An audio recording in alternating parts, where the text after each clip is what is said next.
നമുക്ക് വേണ്ടി ജീവൻ ബലിയർപ്പിച്ച, നമുക്ക് വേണ്ടി ഇപ്പോഴും ദൈവത്തിൻ്റെ വലത്തുഭാഗത്ത് മധ്യസ്ഥം വഹിക്കുന്നു നമ്മുടെ പ്രിയങ്കരനായ, നമ്മുടെ രക്ഷകനായ യേശുക്രിസ്തുവിന്റെ നാമത്തിലുള്ള സ്നേഹവന്ദനം ആസ്റ്റേയും കുടുംബാംഗങ്ങളെയും എൻ്റെ പ്രിയപ്പെട്ട എല്ലാ സഹോദരി സഹോദരന്മാരെയും ഞാൻ അറിയിക്കുകയാണ്. രണ്ടാമത്തെ പ്രാവശ്യമാണ് ഞാനിവിടെ വരുന്നത്. ദൈവം നമ്മെ രക്ഷിക്കുന്നതും സഹായിക്കുന്നതും വഴി നടത്തുന്നതും ഇതുവരെ നമ്മൾ സാക്ഷ്യത്തിൽ കൂടിയെല്ലാം കേട്ടു. അത് സത്യമാണ്. ഉറങ്ങാത്തവൻ ഒരേ ഒരാളേ ഉള്ളൂ. ഹല്ലേലൂയ. മയങ്ങാത്തവൻ ഒരേ ഒരാൾ. ഏത് സെക്യൂരിറ്റി ഗാർഡിന്റെ അടുത്ത് പോയാലും അവരുറങ്ങിപ്പോകുന്നത് കാണാൻ പറ്റും, ഇല്ലേ? ATMന്റെ മുമ്പിലിരിക്കുന്ന സെക്യൂരിറ്റി ഗാർഡിനോട് ഉറങ്ങരുതെന്നാണ് അവരുടെ ഡിക്ലറേഷൻ. അതാണ്. പക്ഷെ 12 മണി കഴിഞ്ഞ് നമ്മളൊന്ന് പാസ് ചെയ്ത് നോക്കി, അവര് അതിൻ്റെ ഉള്ളിൽ കയറി. മനുഷ്യ സഹജമാണത്. നിവർത്തിയില്ലാതൊരു തൂങ്ങിപ്പോരും. പത്രോസ് പോലും ഉറങ്ങിയെങ്കിൽ പിന്നെ നമ്മൾ സെക്യൂരിറ്റി ഗാർഡിനെ കുറിച്ച് പറഞ്ഞിട്ട് ആവശ്യമില്ല. പക്ഷെ ഞാൻ മനസ്സിലാക്കിയത് ഉറങ്ങാത്തവൻ ഒരാൾ, അത് 24 മണിക്കൂറും 24 അവേഴ്സ്. മിനിറ്റുകളാക്കുകയാണെങ്കിൽ 1440 മിനിറ്റ്. 1440 മിനിറ്റാണ് ഒരു ദിവസം എന്ന് പറയുന്നത്. 1440 മിനിറ്റും പിതാവിന്റെ വലത്ത് ഭാഗത്തിരിക്കുകയാണ്. എന്തിനു വേണ്ടിയാ? എന്നെ രക്ഷിക്കാൻ വേണ്ടി. ഞാൻ വഴുതി വീഴാതിരിക്കാൻ, തെറ്റിപ്പോകാതിരിക്കാൻ. പിന്നെന്തിനാ നമ്മള് ഈ സങ്കടപ്പെടുന്നത്? എന്തിനാ? എനിക്ക് സങ്കടമൊന്നുമില്ല. ഏറ്റവും കൂടുതൽ സംഭവിക്കാൻ പോകുന്ന മരണമല്ലേ? മരിക്കാന്ന് പറഞ്ഞ പ്രമോഷനാണ്. ഇവിടെ നടക്കുന്ന ഈ ലോക്കൽ മുദ്രാവാക്യം വിളിക്കുന്നവരെയൊക്കെ ഒരു ദിവസത്തിൽ പത്രത്തിൽ കാണൂലേ? ഡൽഹിയിലേക്ക് വരാൻ മോദി പറഞ്ഞു. ഞാൻ ഞെട്ടിപ്പോയി. പ്ലെയിൻ കയറി അവിടെ ചെന്നപ്പോ മന്ത്രിയായിട്ട് സത്യപ്രതിജ്ഞ ചെയ്യാൻ പറഞ്ഞു. അപ്പൊ പിന്നെ അവര് സന്തോഷിക്കല്ല. എനിക്ക് കേരളത്തിൽ ചാലക്കുടിയില് കൊരട്ടിയില് ഇംഗ്ലാവ് വിളിക്കണമെന്ന് പറയോ? ഇല്ല. അപ്പൊ മരണം എന്ന് പറയുന്നത് പ്രമോഷനാണ്. ദൈവത്തിന്റെ സ്നേഹത്തിലേക്ക് നമ്മളെ നിത്യമായി ഉറപ്പല്ലേ? വിസ കിട്ടി പ്ലെയിൻ കയറി പോയാൽ പിന്നെ ഉറപ്പല്ലേ? സസ്പെൻസ് മാറിയില്ലേ? അപ്പൊ പിന്നെ എന്തിനാ നമ്മൾ ഭയപ്പെടുന്നേ? ആരും കരയരുതട്ടോ, ആരും നെടുവേർപ്പെടരുത്. വിശ്വാസത്തിന്റെ പാതയിൽ വന്ന് ഇവിടെ ഇരിക്കുന്നവരാരും, ഇത് കംഫർട്ട് സോണാണ്. ആരും ദുഃഖിക്കരുത്. ഉറങ്ങാത്തവൻ അവൻ മയങ്ങാത്തവൻ, ഉറങ്ങാത്തവൻ അവൻ മയങ്ങാത്തവൻ, യഹൂദാ ഗോത്രത്തിൻ സിംഹമായവൻ, യഹൂദാ ഗോത്രത്തിൻ സിംഹമായവൻ.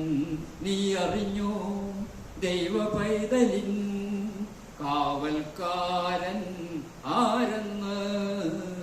നീ അറിഞ്ഞോ ദൈവ പൈതലിൻ കാവൽക്കാരൻ ആരെന്ന്? ഉറങ്ങാത്തവൻ അവൻ മയങ്ങാത്തവൻ, ഉറങ്ങാത്തവൻ അവൻ മയങ്ങാത്തവൻ, യഹൂദാ ഗോത്രത്തിൻ സിംഹമായവൻ, യഹൂദാ ഗോത്രത്തിൻ സിംഹമായവൻ. അവനാണ്, ചില്ലറക്കാരനല്ല ഇരിക്കുന്നത്. പിതാവിന്റെ അടുത്തിരുന്ന് നമുക്ക് വേണ്ടി മധ്യസ്ഥം വഹിക്കുന്നു. ആ യേശുക്രിസ്തുവിന്റെ നാമത്തിലുള്ള സ്നേഹബന്ധനമാണ് ഞാൻ എല്ലാവരെയും അറിയിച്ചത്. അതുകൊണ്ട് നമുക്ക് സന്തോഷമായിട്ടിരിക്കാം. ദേവദാസൻ രാമകൃഷ്ണൻ പാസ്റ്റർ പറഞ്ഞതുപോലെ ദൈവവചനം വായിക്കാനും പഠിക്കാനും ഗ്രഹിക്കാനും കഴിയണം കേട്ടോ. അതാണ് ഏറ്റവും വലിയൊരു വിജ്ഞാനം. നമ്മുടെ ജീവിതത്തിൽ ഏറ്റവും കൂടുതൽ ലഭിക്കാവുന്ന ഒരു വിജ്ഞാനമാണ് ദൈവം. ഇതിനകത്തില്ലാത്ത ഒന്നുമില്ല കേട്ടോ. ഇതിനകത്തില്ലാത്ത ഒരു സയൻസും ഇല്ല. ഞാൻ കുറച്ച് സൈക്കോളജി പഠിച്ചിട്ടുണ്ട്. ഈ സൈക്കോളജി എന്ന് പറയുന്നത് തിയോളജിയാണ്. തിയോളജിയിലില്ലാത്തൊരു സൈക്കോളജിയും ഇല്ല.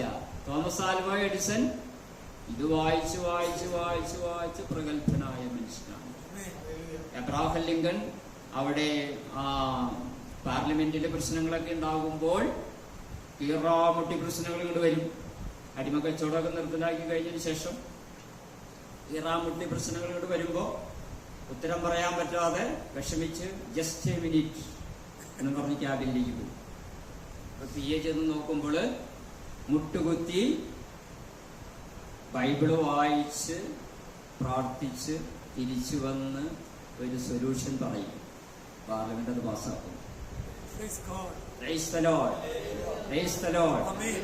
മരണശേഷം ആ ബൈബിള് PA എടുത്തൊന്ന് സെർച്ച് ചെയ്തു. അപ്പൊ ചില വരികൾ, ചില പേജുകൾ ഇങ്ങനെ മുഷിഞ്ഞിരിക്കുന്നു. കാരണം കൂടുതൽ ഉപയോഗിച്ചതുകൊണ്ട്. ചില പേജുകളില് ഒരു പേജില് ഇങ്ങനെ കീറല് തുടങ്ങിയിരിക്കുന്നു. 34-ാം സങ്കീർത്തനം ആയിരുന്നു അത്.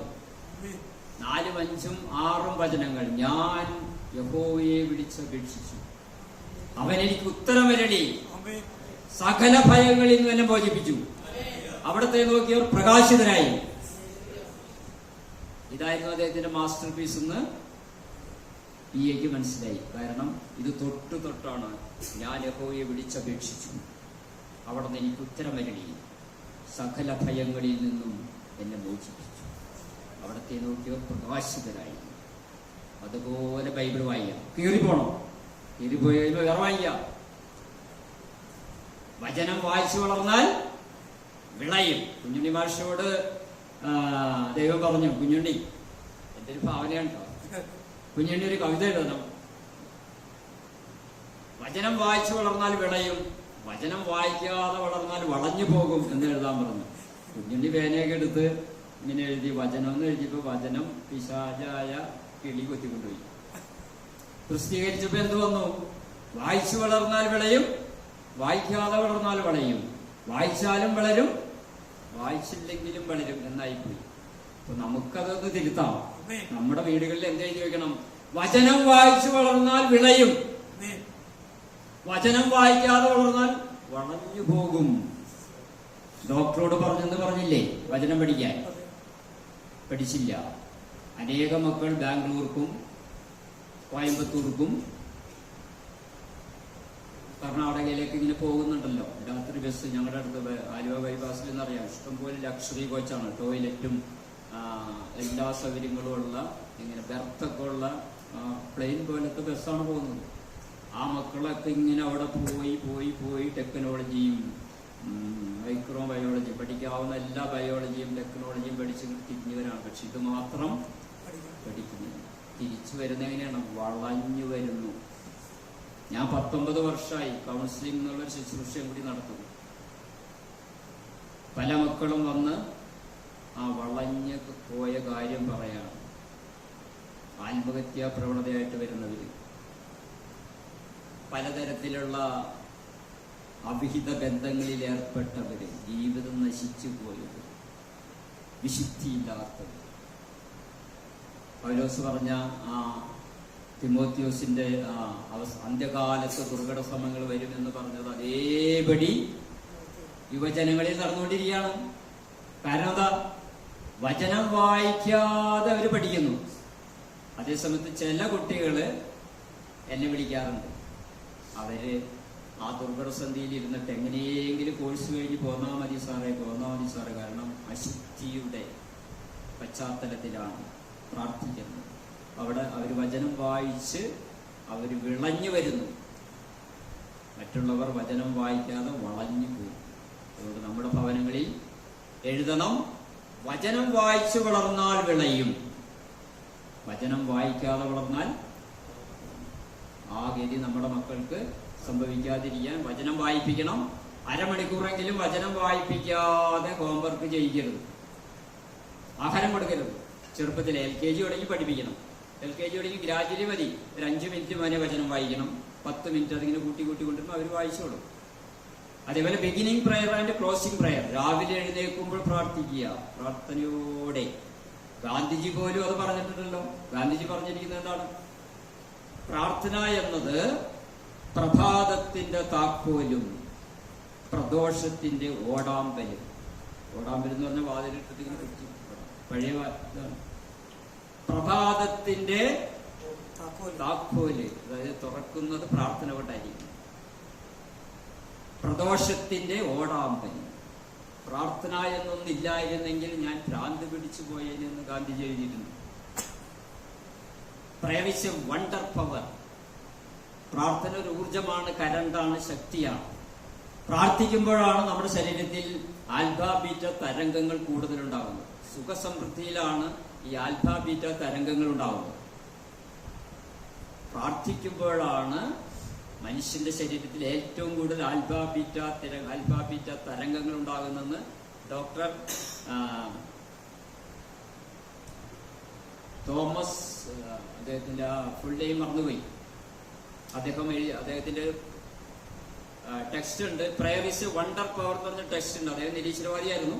അവസാനം വിശ്വാസത്തിലേക്ക് വന്നതിന് ശേഷം പ്രാർത്ഥിച്ച് വിശ്വാസത്തിലേക്ക് വന്നപ്പോൾ അദ്ദേഹം തിരുത്തി എഴുതി, prayer is a wonder power. അതുകൊണ്ട് നമ്മളെല്ലാവരും തോമസ് രാമകൃഷ്ണൻ പാസ്റ്റർ പറഞ്ഞത് ഒന്ന് മുഖവിലേക്ക് എടുക്കണം, ഒന്ന് ധാരാളം പ്രാർത്ഥിക്കുന്നവരായിരിക്കും, ധാരാളം വചനം വായിക്കുന്നവരായിരിക്കും. രക്ഷപ്പെട്ടു. ധാരാളം വചനം വായിക്കുക, ധാരാളം പ്രാർത്ഥിക്കുക, രക്ഷപ്പെടാനുള്ള 2 ക്യാപ്സൂളാണ്. ഓക്കെ, ചെറിയ നിമിഷത്തിൽ ചെയ്യാവുന്ന ചെറിയൊരു സന്ദേശം. ഞാൻ കമ്മ്യൂണിക്കേഷനെ കുറിച്ചാണ് ഞാനിന്ന് സംസാരിക്കാൻ പോകുന്നത്. കമ്മ്യൂണിക്കേഷൻ എന്ന് പറഞ്ഞാൽ ദൈവം മനുഷ്യന് കൊടുത്തിരിക്കുന്ന ഒരു പ്രത്യേക അനുഗ്രഹമാണ് കമ്മ്യൂണിക്കേഷൻ എന്ന് പറഞ്ഞാൽ ആശയവിനിമയം. ആശയവിനിമയം ഭംഗിയായിട്ട് നടക്കുന്നില്ലെങ്കിൽ നമ്മുടെ ബന്ധങ്ങൾ അറ്റുപോകും. കൂടാതെ എൻ്റെ ആ വാക്കുകളുടെ ആ തെറ്റായ പ്രയോഗം കൊണ്ട്, സ്ഥാനത്തും അസ്ഥാനത്തൊക്കെ ഉപയോഗിക്കുന്ന ആ തെറ്റായ പ്രവണത കൊണ്ട് മറ്റുള്ളവർ വേദനിക്കും. ബന്ധങ്ങൾ തകർന്നു പോകുന്നത് മാത്രമല്ല, മറ്റുള്ളവർ വേദനിക്കും. ഏറ്റവും കൂടുതൽ മനുഷ്യൻ വേദനിക്കുന്നത് വാക്കുകളുടെ അസ്ഥാനത്തുള്ള പ്രയോഗം കൊണ്ടാണ്. കത്തി കൊണ്ട് കുത്തിയാലും ഇത്രയും കുഴപ്പമില്ല. കത്തി കൊണ്ട് കുത്തുന്നതിൽ കൂടുതൽ ഹൃദയത്തിലേക്ക് ഇങ്ങനെ കുത്തിയിറക്കുന്നതാണ് ഈ സംസാരത്തിൽ വരുന്ന അപാകത. ഒരു കിളിയെ തുറന്നു വിട്ടാൽ വേണമെങ്കിൽ പിടിക്കാം, നമ്മൾ കാട്ടാളം ഇവരെയൊക്കെ ഏൽപ്പിച്ചിട്ട് ബുദ്ധിമുട്ടിയാലും പിടിക്കാം. പക്ഷെ നമ്മുടെ വായിൽ ഒരു വാക്ക് വീണുപോയാൽ ഒരിക്കലും തിരിച്ചെടുക്കാൻ പറ്റില്ല. ആ വേദന ഭയങ്കരമായിരിക്കും. ഓർത്തോർത്തോർത്ത് കരയുന്ന എത്രയോ കുഞ്ഞുമക്കൾ മാതാപിതാക്കളുടെ അശ്രദ്ധമായ വാക്കുകൾ മൂലം കരയുന്നു. കഴിഞ്ഞ ഞായറാഴ്ചയാണ് ഒരു കുട്ടി എൻ്റെ ഫിദ എന്ന് പറയുന്ന കുട്ടി, അതിനുവേണ്ടി അത് പ്രാർത്ഥിക്കുന്നതായിരിക്കും. മുസ്ലിം കുട്ടിയാണ്, FIDHA, ഫിദ.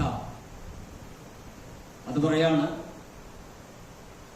വാപ്പച്ചിയുടെ ഒരു സ്നേഹമുള്ള ഒരു വാക്ക് ഞാൻ +2 വരെ പഠിച്ചിട്ടും എനിക്ക് കിട്ടിയിട്ടില്ല. സ്നേഹം ഉണ്ടായിരിക്കാം, പക്ഷേ ഒരു സ്നേഹമുള്ളൊരു വാക്ക് എപ്പോഴും ഇങ്ങനെ പൊട്ടിത്തെറിയുകയോ കുറ്റം പറയുകയോ ശപിക്കുകയും പ്രാകുകയൊക്കെ ചെയ്യുന്ന ഒരു പിതാവ്.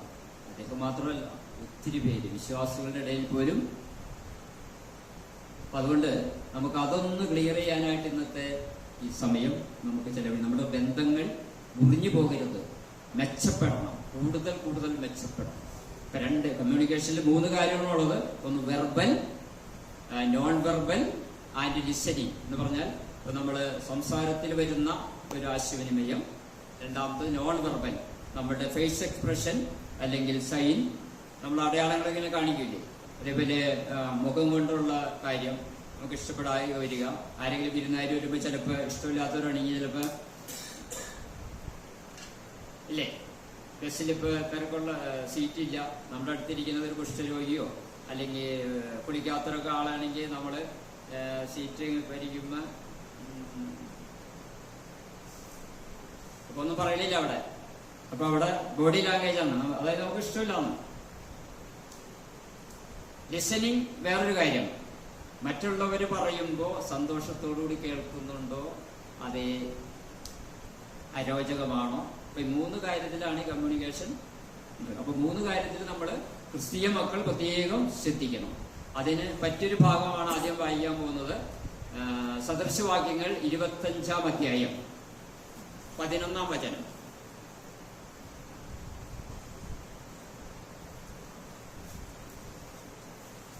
സദൃശവാക്യങ്ങൾ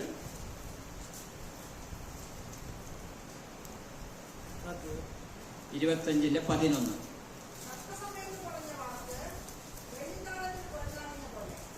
അതെ, തക്ക സമയത്ത് പറഞ്ഞ വാക്ക് വെള്ളിക്കാലത്തിലെ പൊന്നാരങ്ങ പോലെ. ആ ലിറ്ററേച്ചർ കണ്ടോ സലോമന്റെ? തക്ക സമയത്ത് പറഞ്ഞ വാക്ക് എങ്ങനെയാണ് ഉപമിച്ചിരിക്കുന്നത്? വെള്ളിത്താലം. രാജാക്കന്മാരും പ്രഗത്ഭരൊക്കെ വരുമ്പോ ഉപയോഗിക്കുന്നതാണ് വെള്ളിത്താലം. നമ്മുടെ ഇവിടെ VIP ഒക്കെ വരുമ്പോ പിള്ളേര് ഈ ഡിസ്പോസിബിളില് ഇത് മുന്തിരിയൊക്കെ ആയിട്ട് ഇതല്ല വെള്ളിത്താലം. പിന്നെന്താ ഇതിനകത്ത് പറഞ്ഞിരിക്കുന്നത്? പൊന്നാരങ്ങ. ഞാനിതുവരെ പൊന്നാരങ്ങ ഉണ്ടല്ലോ. ബംബ്ലൂസ് നാരങ്ങയും ഓറഞ്ചും മാതളവും കണ്ടോ? നിങ്ങൾ ആരെങ്കിലും പൊന്നാരങ്ങ ഉണ്ടല്ലോ? അപ്പൊ പൊന്നാരങ്ങ എന്ന് പറയുന്നത് പൊന്നുകൊണ്ടുണ്ടാക്കിയ നാരങ്ങയായിരിക്കും. അവിടെ ലിറ്ററേച്ചർ സാഹിത്യം പറയുന്നത് വെള്ളിത്താലം, അതൊരലങ്കാരം. പിന്നെ പൊന്നാരങ്ങ എന്തിനോടാണ്? നിങ്ങളുടെ വാക്കുകൾ വെള്ളിത്താലത്തിലെ പൊന്നാരങ്ങ പോലെ ഇരിക്കുന്നു. മറ്റുള്ളവർക്ക് രുചികരമായിരിക്കണം, ഇമ്പകരമായിരിക്കണം, വീണ്ടും കേൾക്കാൻ തോന്നണം, നിർത്തല്ലേ എന്ന് തോന്നിക്കണം. അപ്പോൾ നമ്മുടെ ബന്ധങ്ങൾ കൂടുതൽ ദൃഢമാകും. സുവിശേഷ വരിക്ക് ഏറ്റവും വലിയ കാര്യമല്ലേ? സുവിശേഷ വരി ചെല്ലുമ്പോ RSSകാരനാണെങ്കിലും BJPക്കാരനാണെങ്കിലും നമ്മുടെ വാക്ക് കേട്ടിട്ട് ഇരിക്കി എന്ന് പറയുമ്പോ പിന്നെ നമ്മൾ യേശുവിനെ പകർന്നു കൊടുക്കുമ്പോ അവര് പറയും യേശുവിനൊന്നും ഇഷ്ടമില്ലായിരുന്നു, പക്ഷെ നിങ്ങളുടെ ആ വാക്ചാതിരി കൊണ്ട് ഞാൻ ഇരുന്നു പോയി. അങ്ങനെ പിന്നെ ഞാൻ യേശുവിന്റെ പ്രിയപ്പെട്ടവനായിട്ട് മാറി. Praise the Lord. ഇപ്പൊ വാക്കുകൾ ദൈവം തന്നിരിക്കുന്നത് ആണ് തക്ക സമയത്ത് പറഞ്ഞ വാക്ക്. തക്ക സമയത്ത് കുറി പോലെ വേണ്ടപ്പോൾ വേണ്ട പോലെ ഉപയോഗിക്കണം. വേണ്ടാത്തതൊന്നും ഉപയോഗിക്കരുത്. ആരോടാണ് ഞാൻ സംസാരിക്കുന്നത്, എപ്പോഴാണ് സംസാരിക്കുന്നത്, എങ്ങനെയാണ് സംസാരിക്കുന്നത് നമ്മൾ അറിഞ്ഞിരിക്കണം. നമ്മളിന്ന് രാവിലെ ചിലപ്പോ മാർക്കറ്റിൽ പോയി കാണും അല്ലേ? ഇറച്ചി വാങ്ങിച്ചാണ്, മീൻ വാങ്ങിച്ചാണ്. അവിടെ സംസാരിക്കുന്ന പോലെയാണ് കുറച്ച് കഴിഞ്ഞിട്ട് വന്ന് പോലീസുകാരനെ കാണുമ്പോൾ സംസാരിക്കുന്നത്. അത് കഴിഞ്ഞിട്ട് ഡോക്ടറെ കാണുമ്പോൾ, അത് കഴിഞ്ഞിട്ട് പഞ്ചായത്ത് പ്രസിഡന്റിനെ കാണും. അപ്പൊ ഇങ്ങനെ ഇത് മാറി വരും. അത് കഴിഞ്ഞ് ഇവിടെ വരുമ്പോഴോ കൂടുതൽ വരും. ഒരേ ആള് തന്നെയാണ്, ഒരേ നാവ് തന്നെയാണ്. ആരോട് എപ്പോൾ എങ്ങനെ സംസാരിക്കണം, എന്ത് സംസാരിക്കണം എന്നൊക്കെ വ്യക്തമായിട്ട് നമ്മൾ അറിയണം. ടൈമിലി. ഓക്കെ. ഒന്ന് കൊലോസ്യർ 4:6. കൊലോസ്യർ 4:6.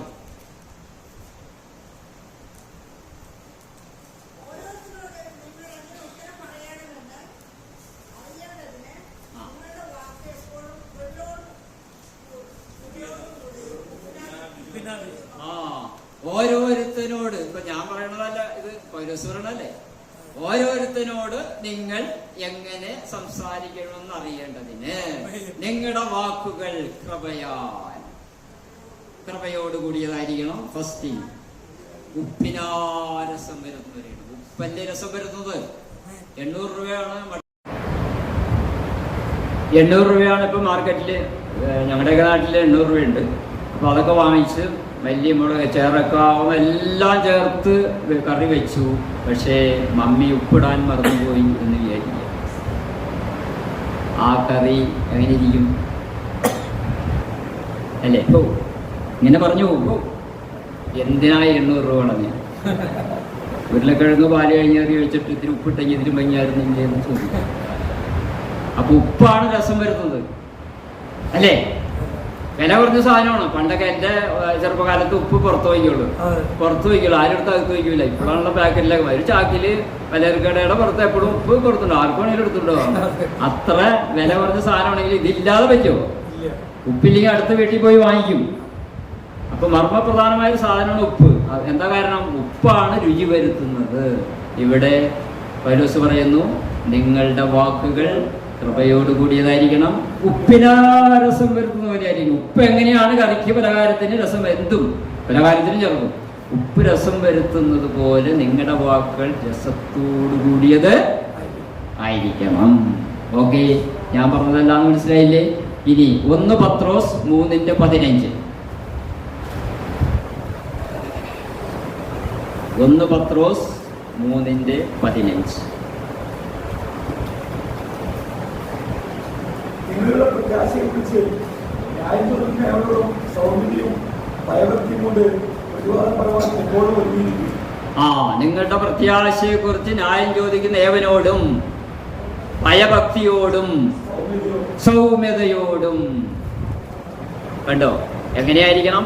നമ്മുടെ പ്രത്യാശയെ കുറിച്ച് പലരും ചോദ്യം ചെയ്യും. നിങ്ങൾക്ക് എന്ത് പ്രത്യാശ? നിങ്ങൾ സ്വർഗം കണ്ടിട്ടുണ്ടോ? യേശുവിനെ കണ്ടിട്ടുണ്ടോ? നരകം കണ്ടിട്ടുണ്ടോ? ഇതൊക്കെ വെറുതെ സൈക്കോളജിക്കൽ സാറ്റിസ്ഫാക്ഷൻ അല്ലേ? ഇങ്ങനെ പാരമ്പര്യമായിട്ട് പറഞ്ഞു വേണമെങ്കിൽ വിശ്വസിക്കാം എന്നൊക്കെ പറഞ്ഞ് നമ്മളിങ്ങനെ ചൊടിപ്പിക്കും. നമ്മൾ സുവിശേഷകരിയൊക്കെ പോകുമ്പോൾ അല്ലെങ്കിൽ ഓഫീസിൽ വർക്ക് ചെയ്യുന്ന കൊളീഗ്സിനോടൊക്കെ പറയുമ്പോൾ അവർ എന്ത് വേണമെങ്കിൽ വിശ്വസിച്ചോ. അങ്ങനെ നമ്മളെ ചൊടിപ്പിക്കുമ്പോൾ നമുക്കും തോന്നുന്നു ശരിയാണല്ലോ, നമ്മൾ വെറുതെ മണ്ടന്മാരാവാണെങ്കിൽ നമ്മളുടെ വിശ്വാസം കൂടി വിശ്വാസിച്ച് അവിടെ നമ്മൾ അവരെ എങ്ങനെയാണ് സൗമ്യതയോടെ ഭയഭക്തിയോടെ അപ്പം മനസ്സിൽ പ്രാർത്ഥിക്കണം, ദൈവമേ ദൈവമേ ദൈവമേ എൻ്റെ വിശ്വാസം നഷ്ടപ്പെടരുത്, ഇവൻ്റെ വിശ്വാസം വർദ്ധിപ്പിക്കണം, ഇവനെ ഒന്ന് ജയിച്ചു നിൽക്കാൻ എന്നെ പഠിപ്പിക്കുന്ന ഉള്ളിൽ പെട്ടെന്ന് സ്പോണ്ടേനിയസ് ആയിട്ട് ഇങ്ങനെ പ്രാർത്ഥിക്കണം. അങ്ങനെ പ്രാർത്ഥിക്കുമ്പോൾ ആദ്യം സൗമ്യത. അല്ല സഹോദര, അല്ല സാറേ, അല്ല ബ്രദറെ, ഇങ്ങനെ എൻ്റെ അനുഭവത്തിൽ ഞാൻ പ്രാർത്ഥിച്ച് ഒത്തിരി അനുഭവങ്ങളുണ്ട്, നിരാശപ്പെട്ടതൊക്കെ സ്വസ്ഥമായിട്ട് പറഞ്ഞു തരാമെന്ന് സൗമ്യതയോടെ പൊട്ടിത്തെറിയരുത്. ചിലർ പറയും നിങ്ങൾക്ക് ഇഷ്ടമുണ്ടെങ്കിൽ വിശ്വസിക്കുക, അല്ലെങ്കിൽ വിശ്വസിക്കണ്ട, ഞാൻ ഇനി വന്നില്ല, പഠിപ്പിക്കുന്നില്ല, തീർന്നു, സ്റ്റഡി തീർന്നു. അങ്ങനെ സഹിഷ്ണുതയില്ലാത്തവരാകരുത്, ഭയഭക്തിയോടെ. കാരണം എന്താ? എൻ്റെ മുന്നിലിരിക്കുന്നവൻ്റെ പ്രത്യാശ അത് നമ്മൾ ചോദ്യം ചെയ്യപ്പെടാതെ അവനെ ദൈവ പൈതലാക്കി മാറ്റണം എന്നാണ്. വാട്ട് ഈസ് യുവർ കമ്മിറ്റ്മെൻറ്റ് എന്ന് ചോദിച്ചാൽ എൻ്റെ കമ്മിറ്റ്മെൻ്റ് എന്താണ്? അവനെ ദൈവ പൈതലാക്കി മാറ്റണം. അതിന് ഞാൻ ഭയഭക്തിയോടുകൂടി തന്നെ ഇരിക്കണം. പിശാച് ഞങ്ങളുടെ നടുക്കിങ്ങനെ ഇരിക്കുകയാണ്. എന്തിനാണ്? അവനെ പഠിപ്പിക്കാതിരിക്കാൻ വഴി നോക്കാം. പിശാച് ഇങ്ങനെ അവനെ കൊണ്ട് പൊട്ടിത്തെറിപ്പിക്കും. അപ്പൊ അവനെ ജയിക്കാൻ ഭയഭക്തിയോടെ പ്രാർത്ഥിക്കണം. നമ്മൾ കഴിയുന്നതാണ് സൗമ്യത. സൗമ്യമായിട്ട് സൗമ്യത സൗമ്യത. ഈ ഗുണം ബൈബിൾ പഠിപ്പിക്കാൻ മാത്രമല്ല നമ്മുടെ ഭവനങ്ങളിൽ ഉണ്ടാകണം കേട്ടോ. ഹസ്ബൻഡിനോട് സൗമ്യമായിട്ട് സംസാരിക്കും. വൈകി വരും, 7 മണിക്ക് വരേണ്ട ആളാണ്, വന്നില്ല, 8 9 10 എവിടെ പോയി കിടക്കായിരുന്നു? ഞാനും കൊച്ചും തന്നെ ഇരിക്കുന്നു പറഞ്ഞൂടെ? ഒന്ന് കേക്ക്, ഒന്നും കേക്കണ്ട.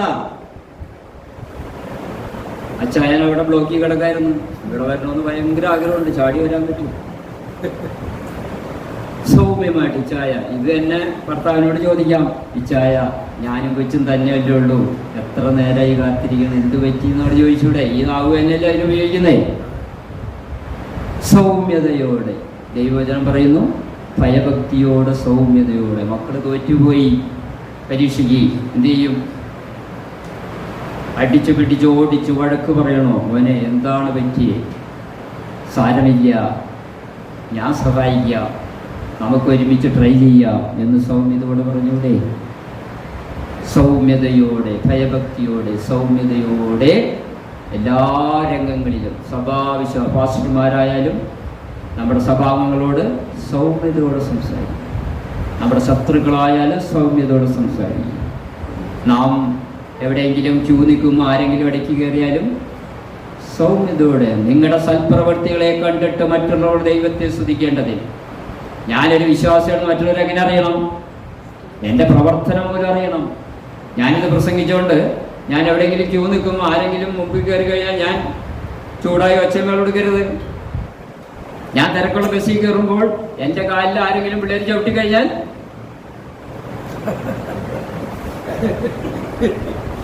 നോക്കി നിൽക്കണ്ടോ അതാണോ എന്നൊക്കെ ചോദിച്ചു. ഞാനിത് ഞാൻ അങ്ങനെയൊക്കെ ചെയ്തിരുന്നു. ഒരു ദിവസം 2 പിള്ളേരിങ്ങനെ സംസാരിച്ച് ഈ കളിയായിട്ട് ഇങ്ങനെ വന്നിട്ട് അവൻ എന്തോ ഇങ്ങനെ ആക്ഷൻ കാണിച്ചാണ്.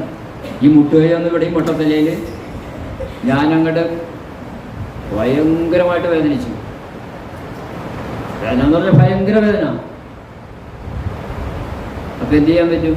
ഞാൻ എന്നിട്ട് പറഞ്ഞു, മോനെ സൂക്ഷിച്ചു നിൽക്കണം കേട്ടോ, മറ്റുള്ളവരെ നീ ഇങ്ങനെ ഇടിക്കരുത്. വേണമെങ്കിൽ ഒച്ചമേളം കൊടുക്കാം. അപ്പൊ സൗമ്യതയോടെ ആരിനടുത്തും. അപ്പോൾ എന്താണ് ഇയാൾ ആരാണ് അവർ ചിന്തിക്കും. ഇയാൾ ആരാണ് നമ്മൾ ഫോളോ ചെയ്യുമ്പോൾ ഈസ് എ ക്രിസ്ത്യൻ. യേശു ക്രിസ്തുവിന്റെ ഭാവം തന്നെ നിങ്ങളിലുണ്ടാകട്ടെ. യേശു ക്രിസ്തുവിന്റെ ഭാവം തന്നെ നിങ്ങളിലുണ്ടാകട്ടെ. യേശു ചൂടായോ? ആ ഗാഗുൽത്താമലയിലേക്ക് അവിടെ അവസാന നിമിഷത്തിലേക്ക് പോകുമ്പോൾ രക്തം വിയർത്ത് പ്രാർത്ഥിച്ചിട്ട് ഇതാ പോകുമ്പോൾ തിരിഞ്ഞു നോക്കിയപ്പോൾ ശിഷ്യന്മാർ കിടന്ന് നല്ല ഉറക്കം. അപ്പൊ യേശു എന്ത് പറഞ്ഞു? നന്ദി കെട്ടവരെ, നായ്ക്കളെ, പിളരാത്തവരെ, ഇത്രയും നാളെ നിങ്ങളെ കൊണ്ടുവന്നിട്ട് ഇപ്പൊ കിടന്ന് ഉറങ്ങണം, ഞാൻ മരിക്കാൻ നേരത്ത്. എൻ്റെ അപ്പച്ചനോ അല്ലെങ്കിൽ നമ്മുടെ അപ്പച്ചന്മാരിങ്ങനെ മരിക്കാൻ ഇങ്ങനെ അവസാന തുള്ളി വെള്ളം കൊടുത്തുകൊണ്ടിരിക്കുമ്പോൾ നമ്മൾ കഥകളിപ്പാട്ട് പാടി ഒച്ചമേളം എടുത്തിരുന്നില്ല. അല്ലെങ്കിൽ നമ്മൾ അടുത്ത മുറി കിടന്നുറങ്ങി കഴിഞ്ഞാൽ യേശു എന്ത് പറഞ്ഞ്? മക്കളെ ഇപ്പോഴും, കുട്ടികളെ നിങ്ങളിപ്പോഴും ഉറങ്ങുകയാണ്. ആ ശൈലി നോക്കി.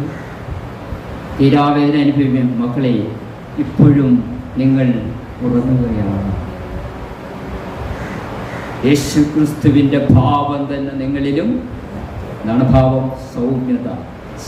അതാണ് പൗലോസിവിടെ സൗമ്യത. പത്രോസ്. ഓക്കെ, യാക്കോബിന്റെ ലേഖനം 3-ാം അധ്യായം 5, 6, 7. അത് മുഴുവൻ വായിക്കുന്നതാണ് ഇപ്പൊ സമയം. അങ്ങനെ തന്നെ നാവും ചെറിയ അവയവമെങ്കിലും വളരെ മുമ്പ് പറയുന്നു, കുറഞ്ഞ തീ എത്ര വലിയ കാട് കത്തിക്കുന്നു. നാവും ഒരു തീ തന്നെ. അത് നമ്മുടെ അംഗങ്ങളുടെ കൂട്ടത്തിൽ അനീതി ലോകമായി ദേഹത്തെ മുഴുവൻ മലിനമാക്കി ജീവചക്രത്തിന് തീ കൊടുക്കുകയും നരകത്താൽ അതിന് തീ പിടിക്കുകയും ചെയ്യുന്നു. ഇതിന് തുടർന്ന് വീട്ടിൽ പോയി വായിക്കുക. അത് മുഴുവൻ പറഞ്ഞിരിക്കുന്ന നാവിന്റെ പ്രശ്നത്തോട്. നാവ് ഒരു ചെറിയ അവയവം തന്നെ അല്ലേ? നാവ് സംസാരിച്ചില്ലെങ്കിൽ നാവ് കാണാൻ പറ്റും. അതെ, 32 കാവൽക്കാരെ നിർത്തിയിട്ട് ഒരു ചെപ്പിലടിച്ചു വെച്ചേക്കാണ്. ഇറങ്ങിപ്പോയിരുന്നു പറഞ്ഞേക്കാണ്. അവിടെ ഇവിടെ 32 കാവൽക്കാരെ വെച്ചിട്ടുണ്ട്. സ്റ്റെപ്പ് തന്നുണ്ട്, അടച്ചു വെച്ചോ, കാരണം ഇവൻ പ്രശ്നമാണെന്ന് നമുക്കറിയാം. അതിനെ യാക്കോബ് പറയുന്നു, ചെറിയൊരു അവയവമാണെങ്കിലും അത് തീ തന്നെ. തീപ്പൊരി. പണ്ട് ഞങ്ങൾ കുട്ടികളെ കൊണ്ട് എക്സ്കർഷനൊക്കെ പോകുമ്പോൾ അവരിങ്ങനെ വനത്തിൻ്റെ ഉള്ളിലേക്കൊക്കെ കയറും. ഇതിനു വേണ്ടിയാണ് സിഗരറ്റ് വലിക്കാനായിട്ട്. ബെല്ലടിക്കുമ്പോൾ, വിസിലടിക്കുമ്പോൾ പെട്ടെന്ന് സിഗരറ്റ് അവിടെ ഇട്ടിട്ട് പോരും. ആ തീപ്പൊരി ആ ചവറ് കത്തിച്ച്, വാട് കത്തിച്ച് നശിപ്പിച്ചു കളയുന്നത് പോലെ നിങ്ങളുടെ വാക്കുകൾ കൊണ്ട് പലരും വേദനിച്ചിട്ടില്ലേ? നാവും ഒരു തീ തന്നെ. ജീവിത പങ്കാളി കരഞ്ഞിട്ടില്ലേ? ഇല്ലേ? മക്കൾ കരഞ്ഞിട്ടില്ലേ നിങ്ങളുടെ നാവ് കൊണ്ട്? മാതാപിതാക്കൾ കരഞ്ഞിട്ടില്ലേ? അധ്യാപകർ കരഞ്ഞിട്ടില്ലേ? നെയ്ബേഴ്സ് കരഞ്ഞിട്ടില്ലേ? വേദനിച്ചിട്ടില്ലേ? ആലോചിച്ച് നോക്കിയേ. ഇത്രയും ആൾ ജീവിച്ചപ്പോൾ നമ്മുടെ വാക്കുകൊണ്ട്, എൻ്റെ ഉൾപ്പെടെ നമ്മുടെ വാക്കുകൊണ്ട് ആരെങ്കിലും വേദനിച്ചിട്ടുണ്ടോ? 2024 ചിന്തിക്കുക. എൻ്റെ വാക്കുകൊണ്ട് ആരെങ്കിലും വേദനിച്ചിട്ടുണ്ടോ? ആരെങ്കിലും സൂയിസൈഡൽ ടെൻഡൻസിയിലേക്ക് പോയിട്ടുണ്ടോ? ആത്മഹത്യാ പ്രവണതയിലേക്ക് പോയിട്ടുണ്ടോ? ആരെങ്കിലും ഡിവോഴ്സിലേക്ക് പോയിട്ടുണ്ടോ? ആരെങ്കിലും സഭയിൽ നിന്ന് ഇറങ്ങിപ്പോയിട്ടുണ്ടോ? ആരെങ്കിലും വിശ്വാസത്തിൽ നിന്ന് വ്യതിചലിച്ചു പോയിട്ടുണ്ടോ? ഉണ്ടെങ്കിൽ അവരെ വിളിച്ച് ക്ഷമ ചോദിക്കുക.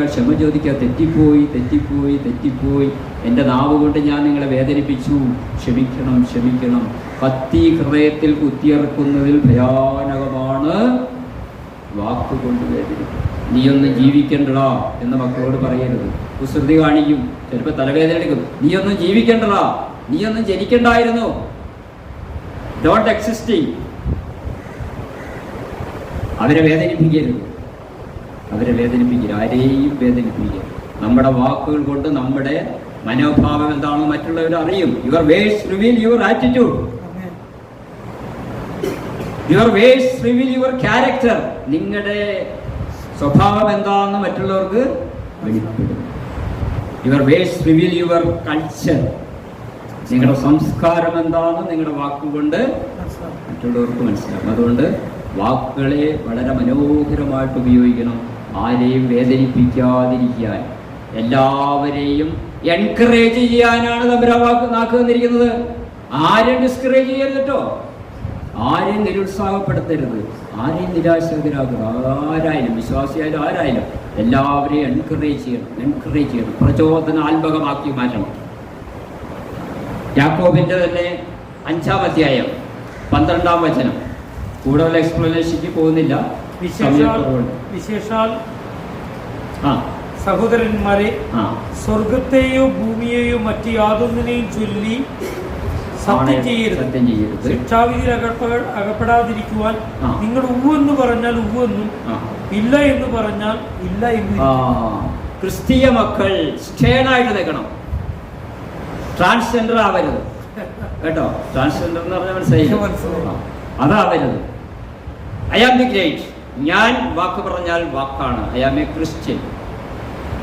അപ്പൊ വാക്ക് പറയണമെങ്കിൽ എന്തെങ്കിലും പറഞ്ഞാൽ മതി. ആരെങ്കിലും വന്ന് ചോദിക്കുമ്പോൾ സഹായിക്കാവോ? ദൈവഹിതമാണെങ്കിൽ സഹായിക്കും. I can't but I can do it through my God. എന്നെ ശക്തനാക്കുന്നതിന് മുഖാന്തരം എല്ലാം എനിക്ക് സാധിക്കും.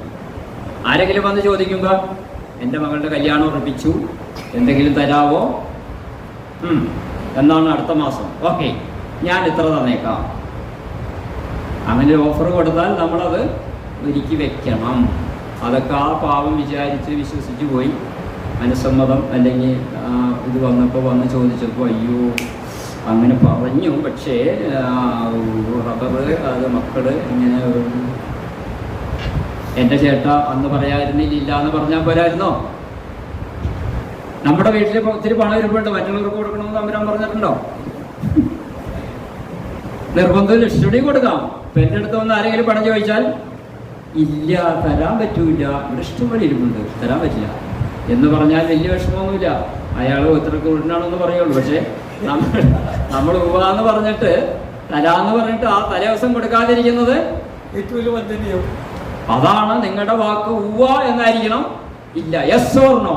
യെസ്, ഞങ്ങൾക്ക് അതറിഞ്ഞാൽ മതി. ചിലരിങ്ങനെ സഹായത്തിനൊക്കെ വരുമ്പോൾ ഇരുത്തി കഥയൊക്കെ പറഞ്ഞ് ലോകസമാധാനമൊക്കെ പറഞ്ഞ് അങ്ങനെയൊക്കെ പറഞ്ഞ് അരമണിക്കൂർ കഴിയുമ്പോൾ അപ്പം ഞാൻ പോട്ടെ ചേട്ടാ, അപ്പം എന്തെങ്കിലും സഹായം. അതെ, പ്രശ്നമാണ് കാര്യങ്ങൾ. അപ്പം ഇത്രയും നേരത്തെ പറയായിരുന്നില്ലേ? അരമണിക്കൂർ മുമ്പ് പറഞ്ഞ് ഞാൻ പോയില്ലേ? നിങ്ങളുടെ വാക്ക് എങ്ങനെയായിരിക്കണം? നമ്മുടെ വാക്ക് yes or no, yes or no. Yes, എന്തെങ്കിലും ഉണ്ടോ സഹായിക്കാൻ? നോ. ഉണ്ടെന്ന് പറഞ്ഞാൽ അപ്പൊ കൊടുക്കുക. ഉവ്വ് ഉവ്വ് എന്നായിരിക്കണം, അല്ലെങ്കിൽ ഇല്ല ഇല്ല എന്നായിരിക്കും. പിന്നെ യാക്കോബ് പറയുന്നത് നിങ്ങൾ ഒന്നിനെ കുറിച്ചും ആണയിടരുത് കേട്ടോ. സ്വർഗത്താണ്, ബൈബിള് തന്നെയാണ്. എന്നെ വിശ്വാസമില്ലേ? ഈ ബൈബിള് തന്നെ ഞാൻ സത്യം ചെയ്യുന്നു. നോ, എന്റെ നാമം വൃഥാ പ്രയോഗിക്കരുത്. സ്വർഗത്തെ കുറിച്ച് ആണയിടരുത്, ബൈബിളിനെ കുറിച്ച് ആണയിടരുത്, ഒന്നിനെ കുറിച്ചും ആണയിടരുത്. ഓക്കെ, ഇന്നത്തെ ഇത് നിർത്താൻ സമയമായതുകൊണ്ട് ഒരു പ്രധാനപ്പെട്ട വചനം കൂടി പറഞ്ഞിട്ട് നമുക്ക് പ്രാർത്ഥിക്കാം. യേശയ്യ 50:4. യേശയ്യ 50:4. യേശയ്യ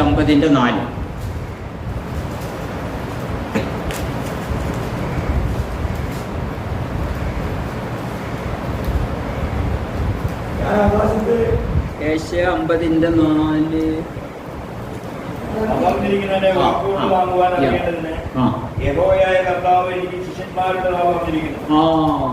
ഒന്ന് വ്യക്തമായിട്ടൊന്ന് കണ്ണുർന്ന് വായിക്കണം. തളർന്നിരിക്കുന്നവരെ വാക്കുകൊണ്ട് താങ്ങേണ്ടതിന് യഹോവയായ ദൈവം എനിക്ക് ശിഷ്യന്മാരുടെ നാവുകൾ തന്നിരിക്കുന്നു. രാവിലെ തോറും അത് മാത്രം മതി, ആ സെന്റൻസ് മാത്രം മതി. തളർന്നിരിക്കുന്നവരെ വാക്കുകൊണ്ട് താങ്ങേണ്ടതിന് യഹോവയായ കർത്താവ് എനിക്ക് ശിഷ്യന്മാരുടെ നാവ് തന്നിരിക്കുന്നു. ഒരു വെർഷനിൽ വിജ്ഞാനികളുടെ, രണ്ടും നല്ലതാ, വിജ്ഞാനികളുടെ നാവ് തന്നിരിക്കുന്നു. അപ്പൊ തളർന്നിരിക്കുന്നവരെ താങ്ങുന്നവരാണ് ആര്? കർത്താവിന്റെ ദാസന്മാര്. തളർന്നിരിക്കുന്ന അനേക പേരുണ്ട്.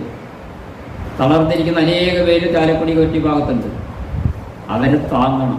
പൈസ ഉള്ള കൊടുത്ത് താങ്ങാൻ പറ്റുമോ? ഞാനിപ്പോൾ ഇവിടെ നടന്നു പോകുമ്പോൾ 100 കിലോ ഉള്ള ഒരാള് അവിടെ വീണ് കിടക്കുന്നു, ബോധക്ഷയം. എനിക്ക് എടുത്ത് പോകാൻ പറ്റുമോ? I can't. എനിക്ക് പോകാൻ പറ്റുമോ? ഇല്ല. എൻ്റെ അടുത്ത് ഒരാള് ക്യാൻസർ രോഗി വന്ന് പറയാണ് 6 ലക്ഷം രൂപ വേണം എല്ലാ ചികിത്സയും കൂടി, സഹായിക്കുമോ എന്ന് പറഞ്ഞാൽ ഞാൻ ദൈവഭക്തനാണല്ലോ, എനിക്ക് സഹായിക്കാൻ പറ്റുമോ? ഇല്ല. അപ്പോൾ ദൈവം എനിക്ക് തന്നിരിക്കുന്നത് എന്താണ്? യേശയ്യ പറയുന്നത് തളർന്നിരിക്കുന്ന അങ്ങനെയുള്ളവരെ നാക്കുകൊണ്ട് അല്ലെങ്കിൽ വാക്കുകൊണ്ട് താങ്ങേണ്ടതിന് യഹോവയായ കർത്താവിനിക്ക് ശിഷ്യന്മാരുടെ നാവ് തന്നിരിക്കുന്നു, അല്ലെങ്കിൽ വിജ്ഞാനികളുടെ നാവ് തന്നിരിക്കുന്നു. അപ്പൊ എന്ത് ചെയ്യണം? അവിടെ 100 കിലോ ഭാരമുള്ള ഒരാൾ തളർന്നെടുക്കുമ്പോൾ എനിക്ക് തന്നിരിക്കുന്ന നാവ് കൊണ്ട് മറ്റുള്ളവരെയൊക്കെ വിളിച്ചു വരുത്തുക, എല്ലാവരും കൂടി താങ്ങിയെടുക്കുക, ആംബുലൻസ് വരുത്തുക, കൊണ്ടുപോവുക. ക്യാൻസർ രോഗി വന്ന് പറയുമ്പോൾ ചേച്ചി വിഷമിക്കല്ലേ, നമുക്ക് സമാധാനം ഉണ്ടാക്കാം, പ്രാർത്ഥിക്കാം. ഇത് പൂർണ്ണമായി സഹിക്കപ്പെടാനുള്ള ഉപാധികൾ നമുക്ക് ആരായാം. സാമ്പത്തികമായിട്ട് എത്ര എനിക്ക് തരാൻ പറ്റുന്നില്ലെങ്കിലും ഞാൻ മുൻകൈയെടുത്ത് നമുക്ക് എന്തെങ്കിലും ചെയ്യാമെന്ന് പറഞ്ഞ് സമാധാനത്തോടെ അയക്കുക. മറ്റുള്ളവരോട് അത് സഹായ രൂപീകരണമായിട്ട് മാറ്റുക. അല്ലാതെ അവരെ ദ്രോഹിക്കുന്ന രീതിയിൽ. ക്യാൻസർ രോഗിയാണോ? അതെ. എത്രാമത്തെ സ്റ്റേജായി ചേച്ചി? 3ാമത്തെ സ്റ്റേജോ? എൻ്റെ സഹോദരി, എൻ്റെ അടുത്തൊരാള് 2ാമത്തെ സ്റ്റേജായപ്പോൾ മരിച്ചു പോയല്ലോ. അപ്പൊ തളർന്നിരിക്കുന്നവരെ വാക്കുകൊണ്ട് താങ്ങണോ, നമ്മൾ കൊന്നുകളയണോ? ഇവിടെ എന്ത് പറ്റും? ആ ചേച്ചി വീട്ടിൽ ചെല്ലുമ്പോൾ തന്നെ ആ പാസ്റ്റ് പറഞ്ഞ് 2ാം സ്റ്റേജ് ആയപ്പോൾ തന്നെ രക്ഷയില്ല എന്ന് പറഞ്ഞു. പിന്നെ എൻ്റെ കാര്യം 3ാം സ്റ്റേജ്. അങ്ങനെ അബദ്ധങ്ങളൊന്നും വാക്കുകൊണ്ട് ഉപയോഗിക്കരുതട്ടോ. ഞാൻ തൃശ്ശൂർ അമലയായിട്ട് ഒരു പ്രവർത്തനമുണ്ട്, അമല ഫെലോഷിപ്പ് എന്ന് പറഞ്ഞു. ക്യാൻസർ രോഗികൾക്ക് വേണ്ടിയുള്ള ഒരു സഹായ രൂപീകരണം ഞാൻ എൻ്റെ നാട്ടിൽ നടത്തുന്നു. അവിടെ എൻ്റെ വോളണ്ടിയേഴ്സിനോടൊക്കെ പറയും, നിങ്ങൾ വീടുകളിലൊക്കെ പോകുമ്പോൾ പ്രാർത്ഥിക്കുക, ആശ്വസിപ്പിക്കുക, ഇല്ലെങ്കിൽ വരണ്ട. പലരും ഇതുപോലെ ഒപ്പിക്കും. എത്രാമത്തെ സ്റ്റേജ്? അവർക്ക് അറിയേണ്ട സ്റ്റേജ് എത്രയാണെന്നാണ്. സ്റ്റേജ് എത്ര? ഞാൻ ചെന്ന് അവരോട് മാതൃക കാണിച്ചു കൊടുക്കും. എത്രാമത്തെ സ്റ്റേജായി? 4ാമത്തെ സ്റ്റേജ്. പൊട്ടിച്ചിരി 4ാമത്തെ സ്റ്റേജാ. അതിനെ ചേച്ചി മേടിക്കണേ. 6-7 സ്റ്റേജായവരൊക്കെ പുലി പോലെ നടക്കണേ. ശാസ്ത്രം വിജയിച്ചു, അതിലുപരി ദൈവശാസ്ത്രം വിജയിച്ചിരിക്കുന്നു. പ്രാർത്ഥിക്ക്, നമുക്ക് ഒരുമിച്ച് പ്രാർത്ഥിക്കാം, സൗഖ്യമാകും, ധൈര്യമായിട്ടിരിക്കേ, ഇതിലും വലിയ കേസുകൾ അറ്റൻഡ് ചെയ്തിട്ടുണ്ട് എന്ന് പറഞ്ഞ് തളർന്നിരിക്കുന്നവരെ താങ്ങേണ്ടതിനാണ് ദൈവം നമുക്ക് നാക്ക് തന്നിരിക്കുന്നത്. അല്ലാതെ നശിപ്പിച്ച് കൊന്നു കളയാനല്ല, പരദോഷം പറയാനല്ല, അടുത്ത കൊല്ലം ചാവാനുള്ളവനെ ഇന്ന് കൊല്ലാനും വേണ്ടിയല്ല. അങ്ങനെ ദൈവം തന്നിരിക്കുന്ന നാവ് കൊണ്ട് തളർന്നിരിക്കുന്നവരെ താങ്ങാനും ആശ്വസിപ്പിക്കാനും. കുട്ടികൾ പരീക്ഷയ്ക്ക് തോറ്റുപോയെന്ന് വിചാരിക്കാം. തോറ്റുപൊക്കോട്ടെ, ഡാഡിക്ക് യാതൊരു സങ്കടമില്ല, അടുത്ത കൊല്ലം ജയിക്കാമല്ലോ, അടുത്ത കൊല്ലം എഴുതി ജയിക്കാമല്ലോ, ഐ വിൽ ഹെൽപ്പ് യു, ഞാൻ നിന്നെ സഹായിക്കാം എന്ന് പറഞ്ഞു നോക്കിയേ. അപ്പോൾ അവൻ ഉത്സാഹത്തോടുകൂടി തളർന്നിരിക്കുന്നവരെ, ഏത് വിഭാഗക്കാരായാലും നാവ് കൊണ്ട് താങ്ങേണ്ടതിനാണ് ദൈവം നമുക്ക് നാവ് തന്നിരിക്കുന്നത്, വാക്കുകൊണ്ട് താങ്ങേണ്ടത്. അത് മനസ്സിലാക്കി 2024 ജനുവരി 21 മുതൽ ദൈവം തന്നിരിക്കുന്ന ഏറ്റവും ചെറിയ അവയവമാണെങ്കിലും, അത് കാട് കത്തിക്കുന്ന തീയാണെങ്കിലും, ക്രിസ്തീയ മക്കളുടെ നാവിനെന്താ പ്രത്യേകത എന്ന് ചാലക്കുടിക്കാരറിയണം. പോൾ മുത്തേടൻ പാസ്റ്ററിന്റെ സഭയിൽ വരുന്നവരുടെ നാവിന് ഈ പ്രശ്നങ്ങളൊന്നുമില്ലല്ലോ. അവർ ഉപ്പിനാൽ രസം വരുന്നവരെയാണല്ലോ സംസാരിക്കുന്നത്, അവർ സൗമ്യമായിട്ടാണല്ലോ സംസാരിക്കുന്നത്. അവർക്ക് പണമില്ലെങ്കിലും ആരോഗ്യമില്ലെങ്കിലും അവർ വാക്കുകൊണ്ട് ഞങ്ങളെയൊക്കെ താങ്ങുന്നുണ്ടല്ലോ, ദൈവവചനം പറയുന്നുണ്ടല്ലോ, മധുരമായിട്ടാണല്ലോ പറയുന്നത് എന്ന് മറ്റുള്ളവർക്ക് പ്രീതി തോന്നുന്ന രീതിയിൽ നമ്മുടെ നാവിനെ നിയന്ത്രിച്ച് നമുക്ക് രക്ഷപ്പെടാനായിട്ട് നമുക്ക് അവസാനത്തെ ഒരു വചനം 19-ാം സങ്കീർത്തനം 14-ാം വചനം. 19-ാം സങ്കീർത്തനം 14-ാം വചനം. എന്റെ പാറയും എന്റെ വീട്ടിലും പോലെ എന്റെ വായുടെ വാക്കുകളും എന്റെ ഹൃദയത്തിലെ ധ്യാനവും ഈ വചനത്തോടുകൂടി നമുക്ക് അവസാനിപ്പിക്കാം. എൻ്റെ പാറയും എൻ്റെ വീണ്ടെടുപ്പുകാരനുമായ യഹോവേ. ദാവീദ് പ്രാർത്ഥിക്കാൻ എന്താണ്? എൻ്റെ വായിലെ വാക്കുകളും ഹൃദയത്തിലെ ധ്യാനവും. കണ്ടോ ദാവീദ പ്രാർത്ഥിക്കണേ? ദാവീദ് എന്താ പ്രാർത്ഥിക്കണേ? എൻ്റെ വീണ്ടെടുപ്പുകാരനായ യഹോവേ, എൻ്റെ വായിലെ വാക്കുകളും എൻ്റെ ഹൃദയത്തിലെ ധ്യാനവും കോയിൻസൈഡ് ചെയ്യണം. എൻ്റെ ഹൃദയത്തിലൊന്ന് വായിലൊന്ന്, അങ്ങനെ ആവരുത്. എൻ്റെ ഹൃദയത്തിൽ നിഷ്കളങ്കതയും നിർമ്മലവും ദൈവഭയവും ദൈവഭക്തിയെല്ലാം ഉണ്ടാവണം. അപ്പോഴാണ് വായി കൂടി വരുള്ളൂ. നിങ്ങളുടെ ഉള്ളിലേക്ക് പോകുന്നതല്ല നിങ്ങൾ അശുദ്ധരാക്കുന്നത്, ഹൃദയത്തിൽ നിന്ന് പുറത്തു വരുന്നതാണ്. ഉള്ളിലേക്ക് ഇപ്പൊ കൈ കഴുകാണ്ട് പോയാലും കഴിച്ചാലും ഇത്തിരിയൊക്കെ മോശമായാലും ഹൈഡ്രോക്ലോറിക് ആസിഡ് ഉള്ളത് കൊണ്ട് അത് നിങ്ങളുടെ ഉള്ളിൽ നിന്ന് വരുന്നവരുണ്ടല്ലോ. കൊലപാതകം, വ്യഭിചാരം, ദൂഷണം, പക, ദേഷ്യം. അപ്പൊ ഹൃദയത്തിൽ എന്ത് നിറഞ്ഞു വീണം? വചനം. നേരത്തെ പറഞ്ഞതുപോലെ എന്റെ വീണ്ടെടുക്കാരനെ യഹോവേ, എന്റെ ഹൃദയത്തിലെ നിരൂപണങ്ങൾ എന്തായിരിക്കണം? വചനാധിഷ്ഠിതമായിരിക്കണം. വചനം നിറഞ്ഞു കവിയണം ഹൃദയത്തിൽ. അങ്ങനെയാണെങ്കിൽ വായിൽ കൂടി എപ്പോഴും നന്മകൾ മാത്രമേ വരൂ. നിങ്ങളുടെ വീടുകളിൽ മുകളിൽ വെച്ചിരിക്കുന്ന ടാങ്കിൽ എന്താ ഒഴിച്ചു വെച്ചിരിക്കുന്നത്? വെള്ളം. ടാപ്പ് തുറക്കുമ്പോൾ എന്ത് വരും? വെള്ളം വരും. ഇന്നത് തേൻ ഒഴിച്ചു വെച്ച് നോക്കിയേ, നാളെ എന്ത് വരും? തേൻ വരും. മറ്റന്നാൾ പാലൊഴിച്ചു വെച്ച് പാല് വരും. അപ്പൊ എന്താണ് ടാങ്കിൽ നിറയ്ക്കുന്നത്? അത് പൈപ്പിൽ കൂടി വരുന്നത് പോലെ നിങ്ങളുടെ വായിൽ കൂടി വരുന്ന സരസ്വതി നല്ലതാകണമെങ്കിൽ ഹൃദയത്തിൽ നിറഞ്ഞു കവിയേണ്ടത് ദൈവവചനമാണ്. അതാണ് ആദ്യം പറഞ്ഞത്. വചനം വായിച്ചു വളർന്നാൽ വിളയും, വചനം വായിക്കാതെ വളർന്നാൽ വളഞ്ഞു പോകും. അതുകൊണ്ട് പ്രിയമുള്ളവരെ, പ്രത്യേകിച്ച് മക്കളെ, ഹൃദയത്തിൽ വചനം നിറച്ച് കവിച്ചു വയ്ക്കുക. അപ്പോൾ നിങ്ങൾക്ക് ആരുടെ അടുത്തും എപ്പോഴും പറയുമ്പോഴും വചനാധിഷ്ഠിതമായിരിക്കും. ഞാൻ കഴിഞ്ഞ ബുധനാഴ്ച തോപ്പുംപടി അവർ ലേഡിയിൽ ക്ലാസ് എടുത്തു. ടീച്ചേഴ്സ് ട്രെയിനിങ് കോളേജാണ്. ഞാനൊരു പകുതി സംസാരിച്ചതും വചനത്തിൽ നിന്ന് തന്നെയാണ്. റെഫറൻസ് പറഞ്ഞില്ല, വചനത്തിൽ നിന്ന് തന്നെ പറഞ്ഞത്. ഈ തക്ക സമയത്ത് പറഞ്ഞ വാക്ക് ഞാൻ അവിടെ പറഞ്ഞു. നിങ്ങൾ ടീച്ചേഴ്സ് അല്ലേ, കുട്ടികളോട് നല്ല രീതിയിൽ പറയണമെങ്കിൽ തക്ക സമയത്ത് പറഞ്ഞ വാക്ക് വെള്ളിത്താലത്തിൽ പൊന്നാരയ പോലെ ഞാൻ അവിടെ അവതരിപ്പിച്ചു. അപ്പൊ അതുപോലെ വചനം ഇങ്ങോട്ട് ഓരോ പ്രസംഗത്തിലും വരണമെങ്കിൽ ഇപ്പൊ ചൊവ്വാഴ്ച എടപ്പള്ളി ചങ്ങമ്പുഴ പാർക്കിൽ 5:30 എന്റെ പ്രഭാഷണമുണ്ട്. അവിടെ ഞാൻ തട്ടും. സെക്കുലറാണ്, പൊതു സദസ്സിലാണ് പ്രഭാഷണം. വ്യക്തി, കുടുംബം, സമൂഹം, ഇതാണ് സബ്ജക്റ്റ്. അവിടെ തട്ടും. റെഫറൻസ് ഇല്ലാതെ വചനം ഇങ്ങനെ സ്കൂളിലും ബസ്സിലും ഒക്കെ വരണമെങ്കിൽ നിങ്ങളുടെ ഹൃദയത്തിലെ നിരൂപണങ്ങൾ വചനാധിഷ്ഠിതമായി. വചനം ചിന്തിക്കുക, വചനം ധ്യാനിക്കുക, വചനം കാണുക, വചനം വായിക്കുക, വചനം കേൾക്കുക, വചനം സംസാരിക്കുക, വചനമനുസരിച്ച് ജീവിക്കുക. നമുക്ക് പ്രാർത്ഥിക്കാം. കാരുണ്യവാനായ ദൈവമേ, സ്വർഗ്ഗീയ പിതാവേ, പോൾ മൂത്തേടൻ സാറിനെയും കുടുംബത്തെയും അനുഗ്രഹിക്കണമേ. ഈ നാട്ടിൽ ഒത്തിരി പേർക്ക് സമാധാനമായി സന്തോഷകരമായി ജീവിതം നയിക്കുവാൻ അവിടുന്ന് അദ്ദേഹത്തെ നയിക്കുന്നുവല്ലോ. ആയുസ്സും ആരോഗ്യം നൽകി കൂടുതൽ അദ്ദേഹത്തെ ശക്തനാക്കണമേ എന്ന് പ്രാർത്ഥിക്കുകയാണ്. കുടുംബാംഗങ്ങളെ അനുഗ്രഹിക്കണമെന്ന് പ്രാർത്ഥിക്കുകയാണ്. സഭയിലുള്ള എല്ലാവരും അനുഗ്രഹിക്കണമെന്ന് പ്രാർത്ഥിക്കുകയാണ്. ഞങ്ങളുടെ ജീവിതകാലത്ത് ഞങ്ങൾ വാക്കുകൊണ്ട് പലരെയും വേദനിപ്പിച്ചു, കരയിപ്പിച്ചു. ഇപ്പോഴും പലരും ആ വേദന ഓർത്ത് നെടുവീർപ്പിടുന്നു. ഞങ്ങളോട് ക്ഷമിക്കണമേ. ഞങ്ങളറിയാതെ അങ്ങനെ സംസാരിച്ചു പോയി, വേദനിപ്പിച്ചു പോയി. പറ്റുമെങ്കിൽ ഇന്ന് അവരോട് നേരിട്ടോ ഫോണിൽ കൂടെ ക്ഷമ ചോദിക്കാൻ ഞങ്ങളെ ശക്തീകരിക്കണം.